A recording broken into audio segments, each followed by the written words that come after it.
Hello everyone, my name is Zoya Ansari and welcome to Ayurveda Scholars.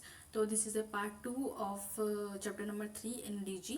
तो जैसा कि आप जानते हैं कि पिछली वीडियो में हम द्रव्य गुण विज्ञान का थर्ड चैप्टर जो है उसका ओवरव्यू ले चुके हैं कि किस तरीके से जो है चैप्टर को डिवाइडेड किया गया है। तो ये चैप्टर रेड जोन का चैप्टर है, तो इसीलिए सबसे पहले हम रिचुअल के अकॉर्डिंग क्या करेंगे, आप सब जान ही गए होंगे कि हैशटैग डीजी लिख के जो है शुरुआत करते हैं। अब सबसे पहले जो है हम थोड़ा चैप्टर को रिव्यू दे लेते हैं कि हमने क्या क्या है जो इस चैप्टर में पढ़ लिया है। तो सबसे पहले आइए, तो सबसे पहले हम यहाँ पे बता देते हैं कि ये किसका चैप्टर है। This is a red zone chapter, ठीक है। और हमने रेड जोन के जो है टोटल 2 चैप्टर कंप्लीट कर लिए हैं। This is a third chapter of red zone. So keep it up and start करते हैं। आप देखिए, तो हमने पिछली वीडियो में क्या पढ़ा था कि पिछली वीडियो में हमने जो है गुणों के बारे में पढ़ा था कि गुणा किसे कहा जाता है। तो गुणा किसे कहा जाता है आपको सबको पता होगा कि संवाई तु निश्चेष्ट कारणम गुणा आचार्य चरक के अनुसार और गुणीयते आमंत्रियते लोके अनिनीति गुणा, अर्थात कि जिसके द्वारा लोग जो है मनुष्य की तरफ आकर्षित हो रहे हैं, किसी की तरफ आप अट्रैक्ट हो रहे हो, तो वो जो प्रॉपर्टी है उसी को क्या बोला, गुण बोला। फिर हमने जो है डिवाइडेशन पढ़ा था, यानी कि इसको कहें तो वर्गीकरण पढ़ा था, जिसमें हमने क्या करा था, 3 तरीके से डिवाइडेड करा था। और वो 3 तरीके से कैसे डिवाइडेड करा था हमने, एक थे वैशेषिक गुण, एक थे सामान्य गुण और एक थे अध्यात्म गुण। सही बोल रही हूँ मैं।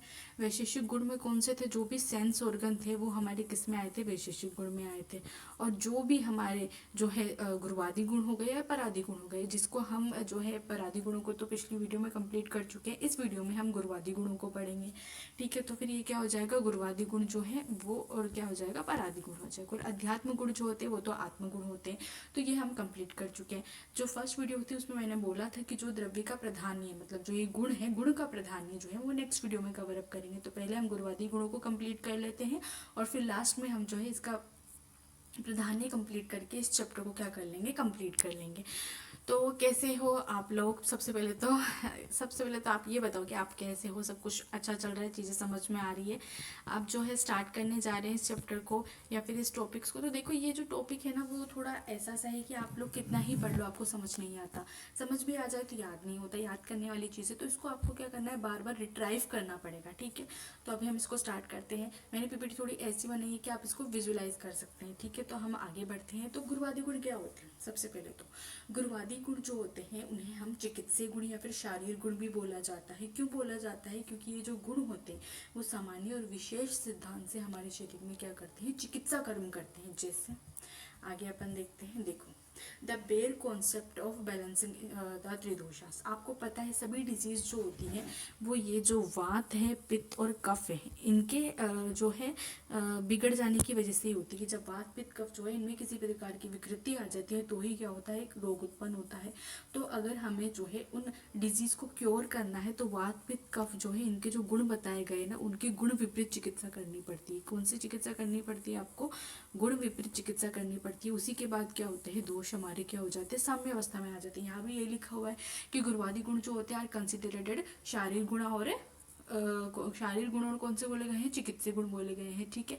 ये हमारी जो है फिजियोलॉजी ऑफ बॉडी जो है उसको इफेक्ट करते हैं और विकृति एंड जो है थेरेपेटिक एक्शंस में जो है इसका मेन पार्ट रोल होता है, ठीक है। अब जैसे देखो जो पॉजिटिव फैक्टर है गुणाज ऑफ हेतु, ठीक है, वर्टेड दोषाज using the drugs with opposite गुणास restore the physical and mental health status of a person. वही है कि आप क्या कर लो, अपोजिट गुण का यूज कर लो। अगर आप अपोजिट गुण का यूज करोगे तो जो चीज़ है वो क्या हो जाएगी, क्योर हो जाएगी, ठीक है। यहाँ तक समझ आया। अब देखो एक एक गुण को उठाते जाएंगे और एक एक गुण को करते जाएंगे।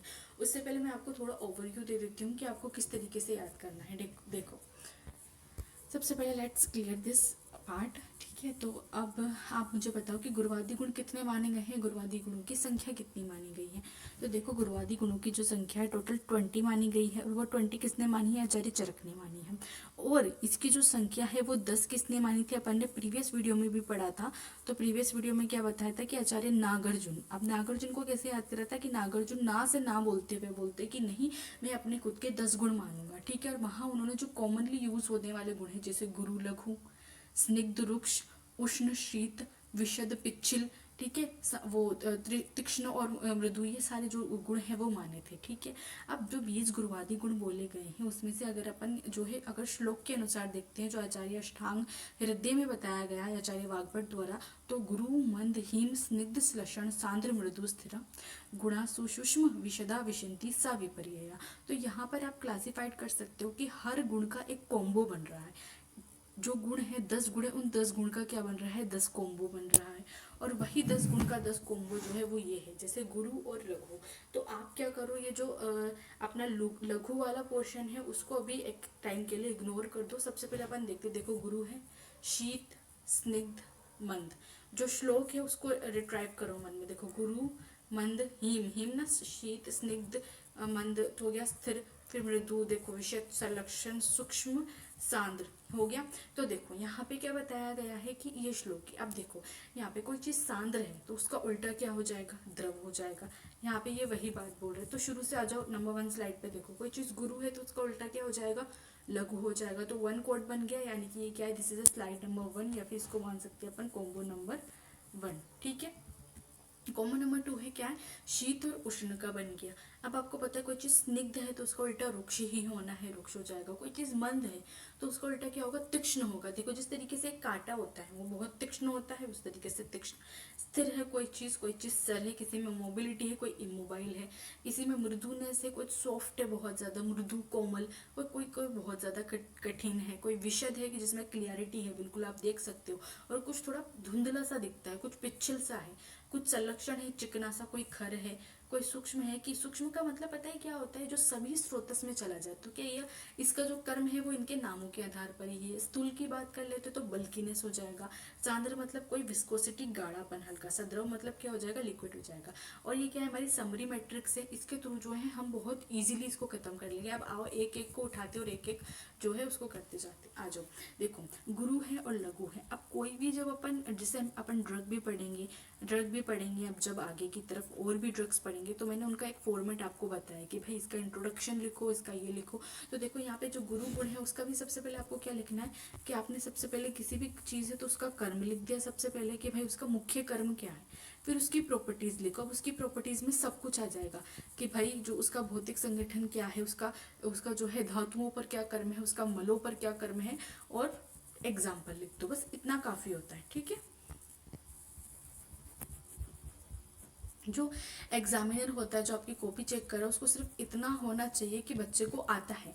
आप अपनी कॉपी में इस तरीके से रिप्रेजेंट करो कि उसे ये पता लगे कि आपको आता है बस। ठीक है।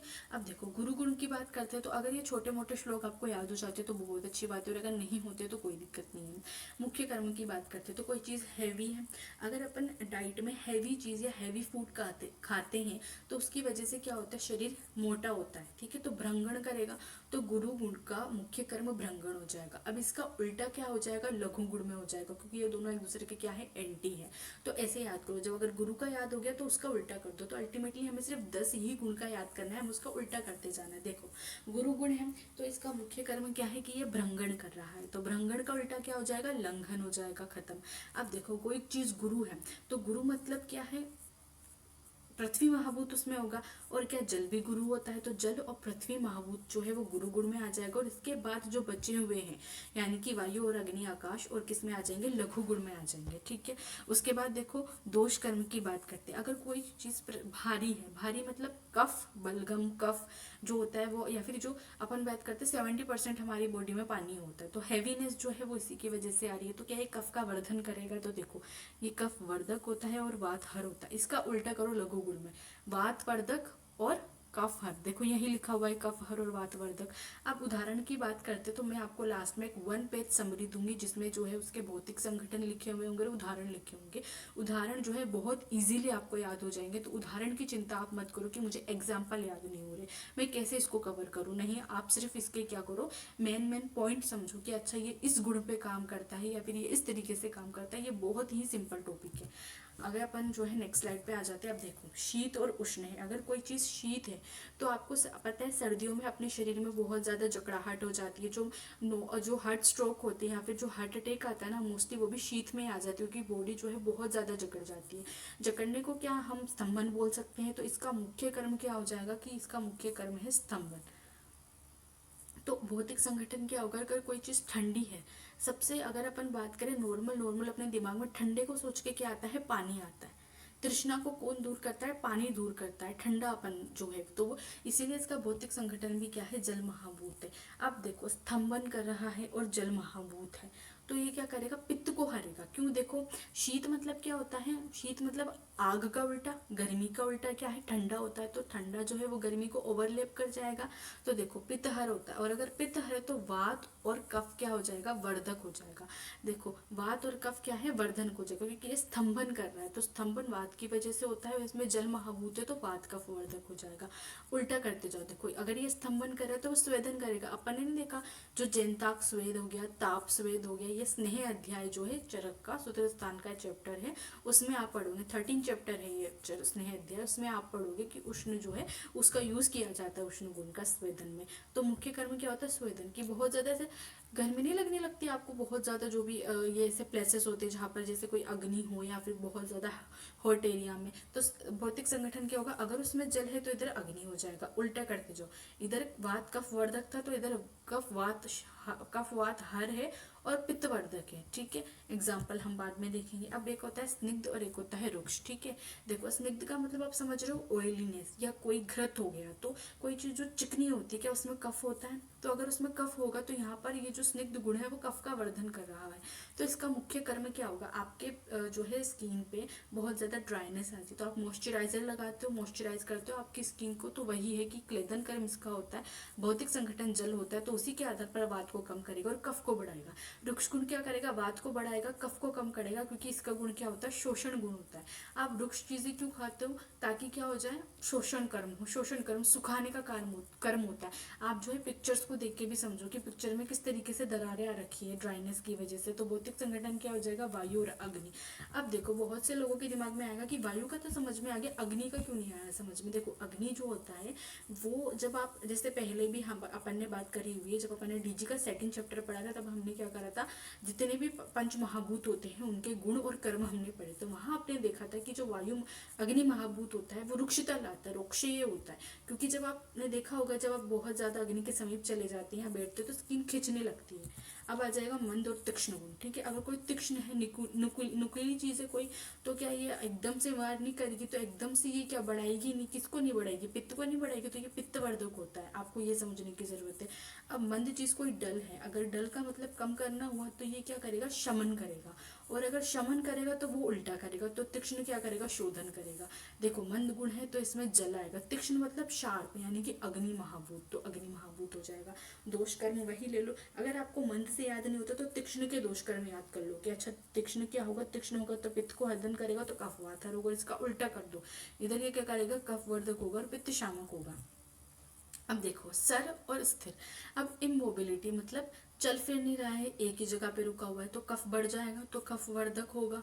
ठीक है, अब देखो मुख्य धर्म क्या होता है, धारण करना, मतलब उसको वो धार्यते है, धारण करके रखेगा। कोई चीज स्थिर है एक ही जगह, तो उस चीज को धारण करके रख रही है। जबकि सरगुण क्या होता है, बहने का गुण होता है, प्रेरणा जैसे बोला जाता है कि जल से आपको प्रेरणा लेनी चाहिए, जो उसके बहने के गुण से, उसके मूव ऑन कर जाने के गुण से। ठीक है, तो प्रेरणा हो जाएगी, तो प्रेरण करता है मुख्य कर्म। भौतिक संगठन जल, इसमें भौतिक संगठन क्या हो जाएगा, पृथ्वी हो जाएगा। अब देखो इसमें कफ वर्धक है और पित्त शामक है, और यहाँ पर ये क्या हो जाएगा, वात वर्धक हो जाएगा। अब उसके बाद देखो मृदु और कठिन गुण। कठिन मतलब हार्डनेस है और मृदु मतलब कोई सॉफ्ट है। जैसे आप यहाँ पे इसको कपास को देख लो, तो अगर कोई चीज सॉफ्ट है तो उसका फैलाव अच्छा होगा, और फैलाव अच्छा होगा इसका मतलब उसमें क्या आकाश महाभूत हो सकता है, क्योंकि फैलने का गुण तो आकाश महाभूत का है। तो देखो मुख्य कर्म क्या होता है, इसका शिथिलन होता है। देखो यहाँ शलथन लिखा हुआ है, वो थोड़ा मिसप्रिंट हो जाता है, तो यहाँ पे शिथिलन आएगा इसका गुण, की वो शिथिलता लाता है शरीर में, एकदम से बिल्कुल ऐसे शिथिलता ला देगा। तो भौतिक संगठन क्या हो जाएगा, जल और आकाश हो जाएगा। तो दोष कर्म क्या होगा, ठीक है। अब देखो शिथिलता कब आती है, या अपने शरीर में शिथिलता मतलब एकदम से बिल्कुल सुकून, सुख मिल जाना, ये कब होता है, जब डोपामीन रिलीज होता है। डोपामीन रिलीज मतलब सिक्रीशंस, मतलब कफ का वर्धन, तो कफ वर्धक होता है। वात पित्त क्या है, शामक होता है। कठिन की बात करते तो कठिन गुण क्या होता है, दृढ़ीकरण करेगा, कठोरता लाएगा, तो इसका संगठन पृथ्वी हो जाएगा। पृथ्वी के ही अकॉर्डिंग ले लो, वात वर्धक होगा और कफ शामक होगा। अब एक आता है विशिद, एक आता है पिच्छल। ठीक है, अब पिच्छल का मतलब क्या होता है, देखो विशिद का मतलब होता है क्लियरिटी, कि जब अपन को सामने वाले की चीजें बिल्कुल क्लियर दिख रही हो, ठीक है, और जहां पर धुंधलापन हो, ठीक है, वहाँ क्या होता है, पिच्छल होता है, स्लिमीनेस जिसको बोलते हैं। तो जो विशद होता है या जो क्लियरिटी होती है उसका मुख्य कर्म बोला गया है शालन कर्म, ठीक है, साफ करना, शालन कर्म, ठीक है। भौतिक संगठन क्या हो जाएगा, देखो पृथ्वी वायु और अग्नि, ठीक है, पृथ्वी वायु और अग्नि हो जाएगा शालन कर्म की वजह से। अगर आपको भौतिक संगठन विशद का याद नहीं हो रहा है तो आप पिच्छल का याद कर लो और पिच्छल से उल्टा कर लेना। जैसे पिच्छल में जो है स्लिमीनेस है तो जल महाभूतों का मुख्य कर्म लेपन हो जाएगा। एलोवेरा का लेपन नहीं करते अपन, या फिर कभी जब एलोवेरा स्किन पे लगाते हो तो ऐसा लगता है कोई लेयर चढ़ गई हो, लेप कर लिया हो अपन ने वैसा। तो यहाँ पे क्या होगा, ये कफ का वर्धन करेगा और पित्त का शमन करेगा। अब कफ को क्यों बढ़ाएगा, क्योंकि स्लिमीनेस है तो क्या इधर उल्टा करेगा, इधर कफ का शमन करेगा और वात का वर्धन करेगा, ठीक है। आपको ये याद रखना है कि पित्त का वर्धन नहीं लिखा हुआ है यहाँ पे, कफ और वात का वर्धन लिखा हुआ है।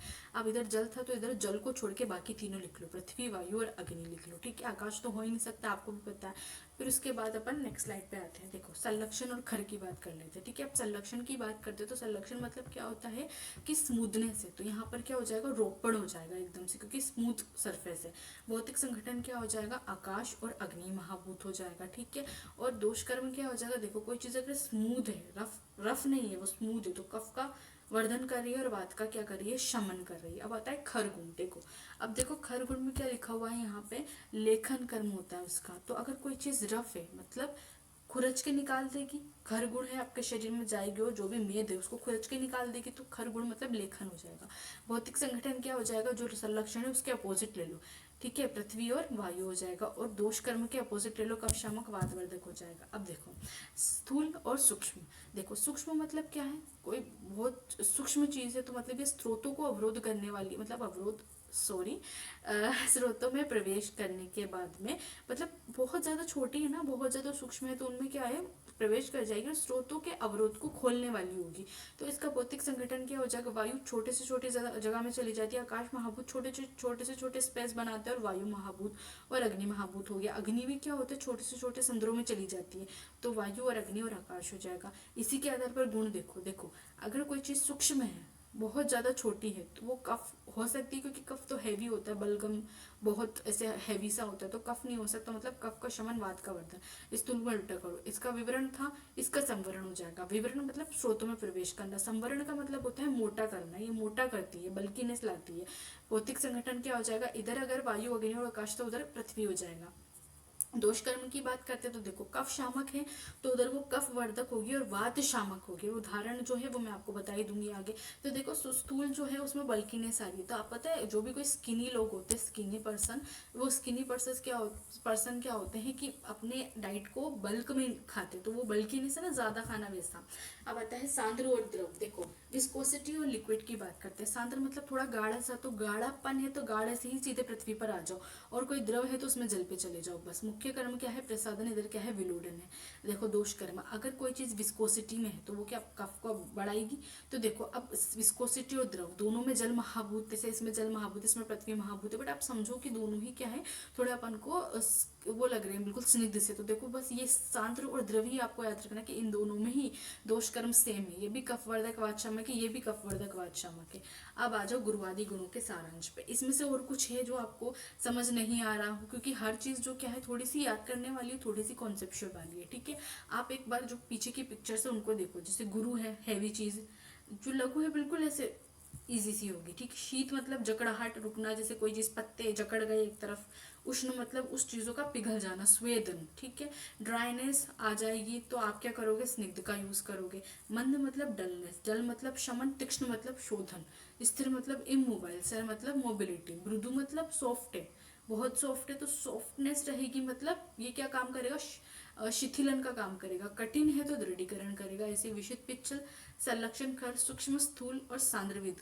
अब देखो यहाँ पे आप जो है इस चीज को ध्यान पे रखो कि अगर हम यहाँ पे डबल वालों को याद कर लेते हैं तो हमें इजी पड़ जाएगा एक एक को याद करना। जैसे गुरु का तो आपको वैसे याद हो जाएगा जल और पृथ्वी है, ठीक है। लघु का भी आपको याद हो जाएगा कि इनके अलावा जो बचे हुए हैं वो दोनों इसमें आएंगे। यहाँ पर अग्नि नहीं है, पर यहाँ पर जो है आप अग्नि एड ऑन कर लेना, ठीक है। तो आप समझ रहे हो, इन दोनों को तो आपको याद ही हो जाएगा क्योंकि ये शुरुआत के हैं। अब याद क्या करना है, सीधे रुक्ष पे आ जाओ। देखो रुक्षता किसकी वजह से होती है, एक तो अग्नि का गुण होता है रुक्षता, और एक होता है वायु का गुण। अभी इस पे बात कर चुके हैं तो अपन को ये भी याद जाएगा कि रुक्ष जो है उसमें वायु और अग्नि दोनों महाभूत होते हैं, ठीक है। अब आता है मृदु, विशद और सूक्ष्म के ऊपर। तो देखो यहाँ पर क्या लिखा हुआ है, मृदु में कोई चीज मृदु है। अब यहाँ पर मृदु का क्या था, मृदु की पिक्चर याद करो, आपकी मृदु की पिक्चर में क्या था, मृदु की पिक्चर में था कपास, मतलब फैलाव, फैलाव मतलब आकाश महाभूत। जैसे ही मृदु में कपास आ रहा है, कपास को फैलना सोचो और उसका आकाश महाभूत याद कर लो। तो देखो आकाश महाभूत है, और साथ में क्योंकि थोड़ा स्निग्धपन था तो आकाश और जल महाभूत किसमें है, मृदु में है।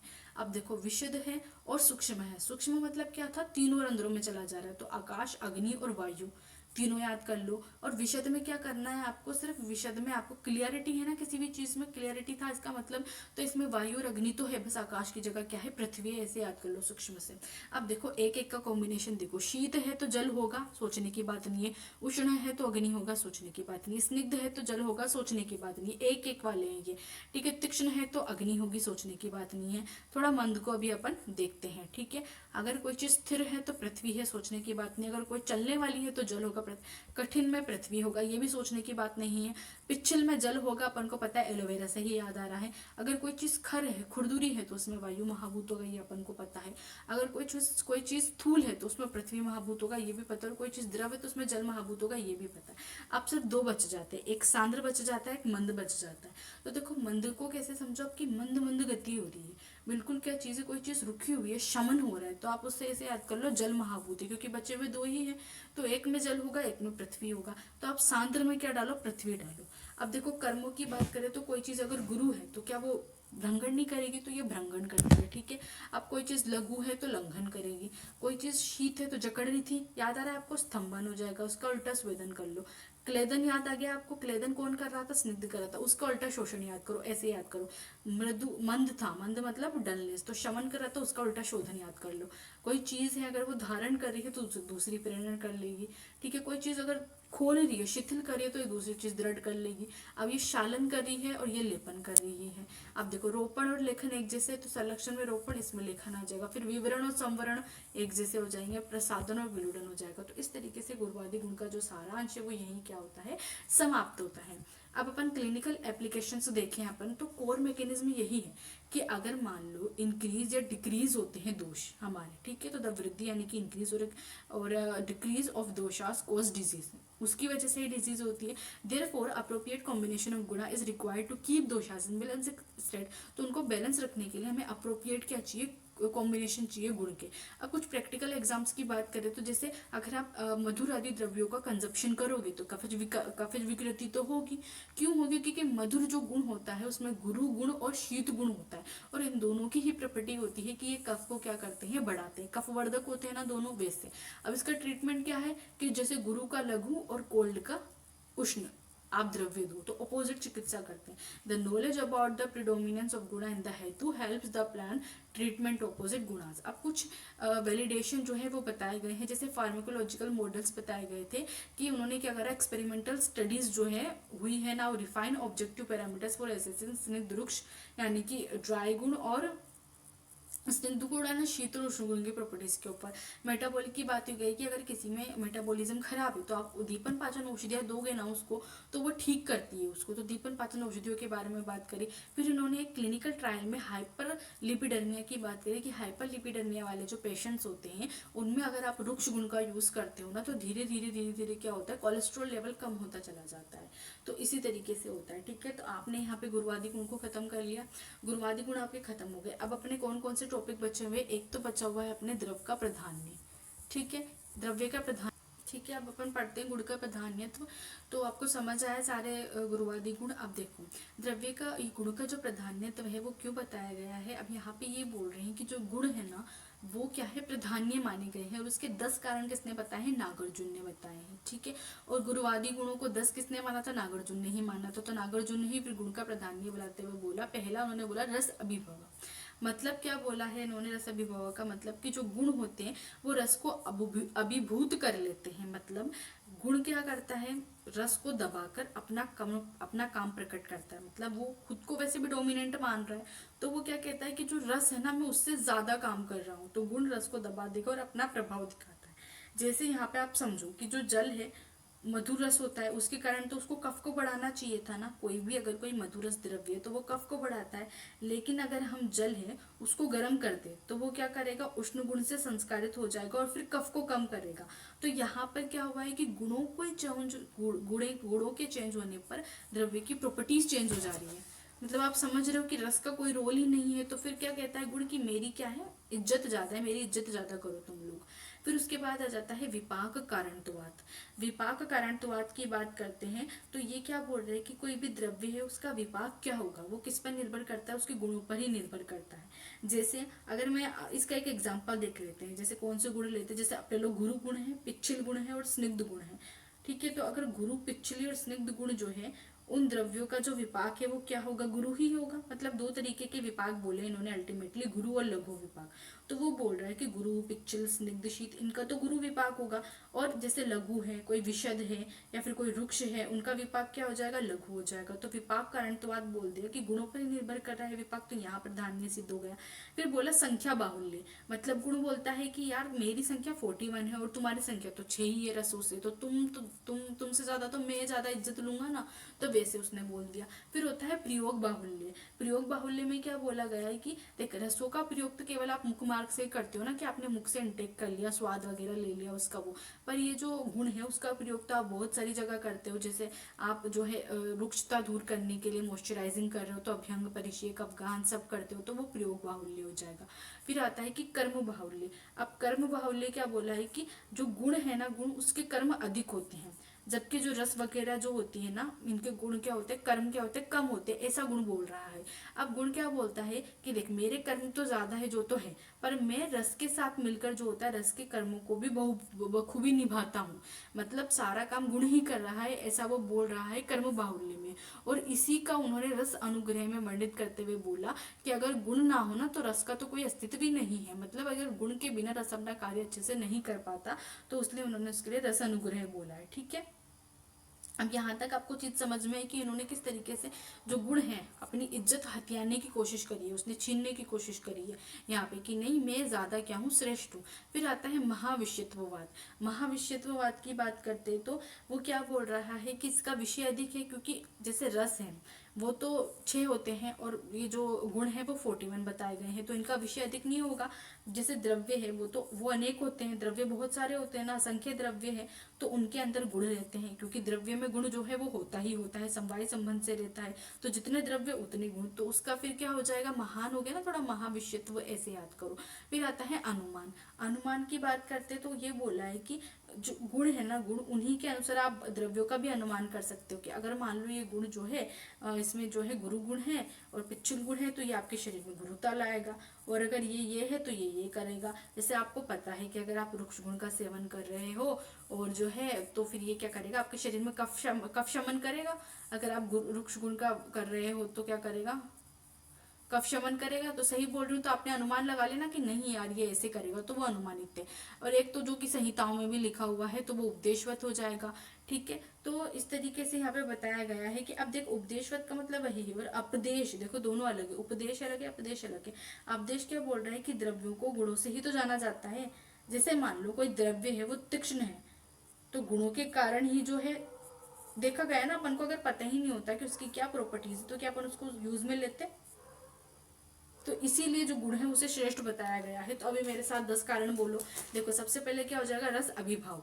तो रस अभिभाव, फिर होता है विपाक कारणत्वात्, फिर संख्या बाहुल्य, प्रयोग बाहुल्य, कर्म बाहुल्य। ये तीनों एक जैसे याद करो, संख्या, प्रयोग और कर्म। संख्या बाहुल्य, प्रयोग बाहुल्य और कर्म बाहुल्य। फिर आ जाओ इस पे, एक अलग सा ले लो, रस अनुग्रह। ठीक है, अब कर्म बाहुल्य से ही आप रस अनुग्रह भी याद कर लो। फिर महाविष्यत्ववाद, फिर अनुमान, उपदेश, अपदेश। देखो, अनुमान, उपदेश, अपदेश एक जैसा याद करो, संख्या, प्रयोग, कर्म एक जैसा याद कर लो, फिर रस अनुग्रह और महाविष्यत्ववाद अलग याद कर लो, रस अभिभव और विपाक कारणत्वात् अलग याद कर लो।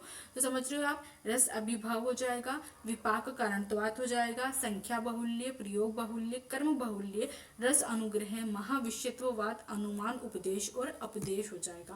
ठीक है, तो इसके बाद अब हम जो है अपना एक 1 पेज जो नोट्स था, जो मैंने बताया था कि इस पूरे चैप्टर को, लाइक सिर्फ इसी को नहीं, गुण को ही नहीं, गुरुवादी गुणों को ही नहीं, मैंने पूरे चैप्टर को ही एक फाइनल जो है 1 शॉट पेज में कवर कर दिया है। तो अब अपन इसके टेबल पे आ जाते हैं। तो आप देख रहे हो कि मैंने बिल्कुल 1 पेज में इसको कवर अप कर दिया है। तो देखो यहाँ पे वही बोला गया है कि 20 गुरुवादी गुण बताए गए हैं और इस तरीके से साम्य अवस्था आती है और आप इसको दो के जोड़ों में याद करो, जैसे गुरु लघु शीत और उष्ण। और निदानिक महत्व जो है क्लिनिकल इंपॉर्टेंस ये भी अपन ने देख लिया, जैसे कि जो अपनी हाइपर लिपिडेर्मिया था वही वाला केस, और यही बोला है कि विपरीत गुणों से चिकित्सा करो, मतलब जैसे अगर शरीर में रूखापन बढ़ गया है तो स्निग्ध वाली औषधियां देकर ठीक कराओ। अब अपन 20 गुरुवादी गुणों पे आ जाते हैं। देखो गुरु लघु शीत उष्ण स्निग्ध ये सब है। भौतिक संगठन अपन ने सबका देख ही लिया और मैंने बता भी दिया है ट्रिक की कैसे याद करना है। पहले दो दो के जोड़ों वाला याद कर लो और फिर एक एक के जोड़े वाले याद कर लो। मुख्य कर्म जो है वो उसी के अनुसार हो जाएंगे। अब उदाहरण देखो, कोई चीज गुरु है तो गुरु मतलब जैसे दूध घृत उड़द ऐसी चीजें जो बहुत ज्यादा हैवी होती है, वो सारी जैसे मांस हो गया, ये सारी चीजें क्या आ जाएगी, इसमें आ जाएगी। अब लघु क्या होगा, जो बिल्कुल लाइट वेट होता है, जैसे परवल खाएं आपने जिसकी भेल पूरी बनती है वो कितने लाइट वेट होते हैं, वो हो गया। मूंग की दाल हो गई, बहुत जो है लाइट वेट बताई गई है, इसलिए जो है बोला जाता है कि मूंग का यूज पियो। आप नहीं पिया जाता, अब नहीं बोला जाता है मूंग का यूज पियो, तो वो लघु होता है। अब शीत में क्या हो जाएगा, जैसे चंदन, कमल, केसर, नारियल। नारियल का पानी पीते हैं जब बहुत ज्यादा यूरिन में प्रॉब्लम आती है, प्रमेह रोगों में भी बताया गया है, क्योंकि वहां पर आपको शीतता चाहिए होती है। तो आप समझो कि ऐसे आपको जो है एग्जाम्पल याद रखने हैं जो बहुत क्या हो, ऐसे प्रैक्टिकल हो। तो आपको गुरु का याद हो गया, लघु का याद हो गया। आई थिंक मुझे जितना लग रहा है कि बहुत आराम आराम से मैंने बताए हैं। शीत में चंदन ले लो, नारियल ले लो, कमल ले लो, ठीक है। अब उष्ण में क्या है, पिपली पिपली मूल चवे चित्रक नागर, पांचों लिख सकते हो आप यहाँ पे, क्योंकि वो क्या है, दीपन पाचन औषधियां है। कोई चीज स्निग्ध है तो स्निग्ध का कैसे याद करो, देखो जो घी था वो तो गुरु में चला गया, बाकी बचे हुए जो 4 महास्नेह थे, जैसे घृत, मज्जा, तेल और वसा, ये सारे 4 महास्नेह बताए गए। उसमें से घी जो है वो गुरु में, तो तेल वसा मज्जा।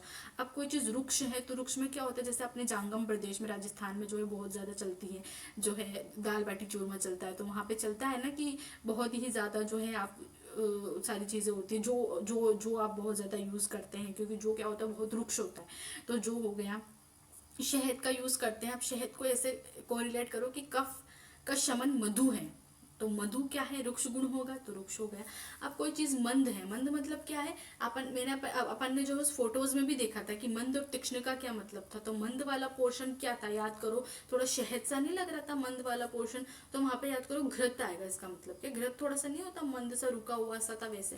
और तीक्ष्ण मतलब अग्नि, मतलब बहुत ज्यादा वैसा, तो ऐसे याद करो। तीक्ष्ण में भी वही आएगी, मरीच, सोटी, ये सारी के तीक्ष्ण में भी वही आएगी। स्थिर की बात कर ले तो देखो आपको याद क्या रखना है, यहाँ पे सिर्फ स्थिर याद रखना है। देखो स्थिर मतलब रुका हुआ सा, ऐसे याद करो, जैसे अभ्रक है, गोखरू है। अब आप ऐसे याद कर सकते हो, अगर आप रसशास्त्र में पढ़े हो तो रसशास्त्र में जो अभ्रक है वो पत्र है, मतलब ऐसे इकट्ठे फॉर्म में पत्र के रूप में होते हैं।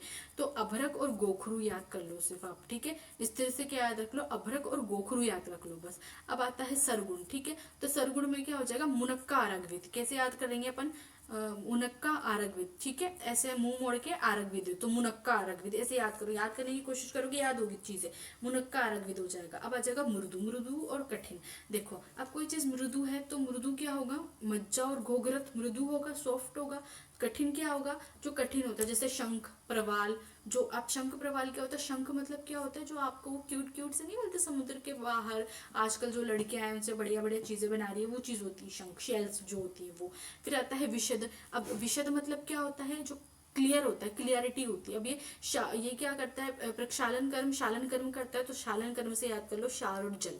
पिच्छल मतलब भिंडी जो होता है उसमें अजीब अजीब सा जो होता है लारपन नहीं आता जब आप बनाते हो भिंडी वगैरह या काटते हो उस टाइम पे, तो वो। और जो ये सब गोल होता है आपके जो है बहुत ज्यादा, अगर ऐसे केसेस हो जाते हैं ना घर में, डायरिया कॉन्स्टिपेशन जैसी जो चीज होती है उनमें आप सब गोल देते हो।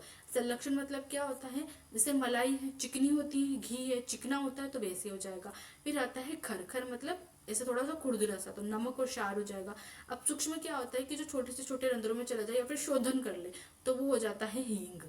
हींग जो है बहुत अच्छा सूक्ष्म गुण का एग्जाम्पल है। ये क्या होता है, स्रोतों का शोधन करता है, सेंधा नमक हो जाएगा। अब स्थूल मतलब जो भी भारी भोजन ले लो, जैसे यहाँ पे आप ये ले सकते हो, घी ले लो, दूध ले लो, उड़द की दाल ले लो, मांस वगैरह ले लो। अब मांस में भी महिष मांस ले लो या महिष दूध ले लो, वो स्थूल हो जाएगा, ठीक है। अब सांद्र मतलब थोड़ा खट्टेपन से याद रखो, सांद्र मतलब थोड़ा कट्ठा, जैसे श्रीखंड दही हो गया।